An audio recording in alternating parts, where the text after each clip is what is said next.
महाभारत का युद्ध के होने के बाद क्या आत्मा तो रिबॉर्न होकर आ गई ना सभी। उन आत्माओं का क्या हाल? जो महाभारत के युद्ध में जो मरे, महाभारत के बाद तो दुनिया की हालत क्या खराब हुई, क्योंकि उसके अंदर तो बड़े बड़े अस्त्र यूज हुए ना। जैसे आज के परमाणु बम है, तो उसी टाइम जो युद्ध हुए तो वो परमाणु बम युद्ध जैसा ही था। एक ही तीर निकलता, उसमें से हजारों तीर बन के और हजारों को घायल कर देंगे, आग लगा देते, ये करते। महाभारत का युद्ध में भी परमाणु युद्ध जैसी हालत, तो वायुमंडल भी खराब हुआ।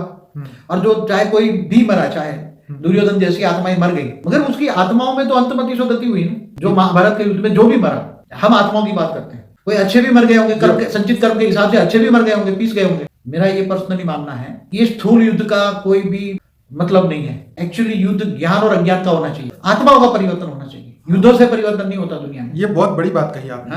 स्थूल युद्ध से परिवर्तन नहीं होता। बाद में तो कृष्ण ने युधिष्ठिर के द्वारा बहुत बड़ा यज्ञ करवाया, लोगों को शांति देने के लिए यज्ञ भी होते हैं, मगर वो आत्माओं का क्या होगा?